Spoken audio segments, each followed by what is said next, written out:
আজকে সোমবার, আজকে জানেন একটু মাছের তরকারি আর দুধ ভাত খাবো। অনেক দিন হয়ে গেল দুধ ভাত খাইনি। আমি না দুধ ভাত খেতে খুব পছন্দ করি। এই যে ফার্স্টে আগে একটু লাইলন টিকা মাছের ঝাল করেছিলাম, ওইটা দিয়ে একটু, ওটাও আবার শুকনো শুকনো করেছিলাম, ওইটা দিয়ে আগে ভালো করে ভাত খাওয়া দাওয়া করছি। খাওয়া দাওয়ার পরে তারপরে একটু নুন দিয়ে আর দুধ ভাত খাবো। আমি আবার জানেন দুধ ভাতে নুন দিই না, এই চিনি দিই না। অনেকে চিনি দিয়ে খায়, আমার অত পছন্দ না। কিন্তু আমার শুধু নুন সামান্য ফেলে দিয়ে আর দুধ দিয়ে ভাত খেতে আমার খুব পছন্দ হয়। এই যে ভাতটাকে আগে একটুখানি চটকে নিলাম, তারপর দুধ দিলাম, নুন মাখিয়ে এবারে খাওয়া দাওয়া শুরু করবো।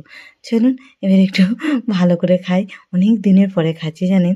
তা আপনারা কাদের পছন্দ হয় দুধ ভাত খেতে, একটু আপনারা কমেন্ট করে বলবেন কিন্তু। চলুন আজকের এই পর্যন্ত। আর কারো যদি ভালো লাগে লাইক করবেন, শেয়ার করবেন। চলুন টাটা, বাই, শুভরাত্রি।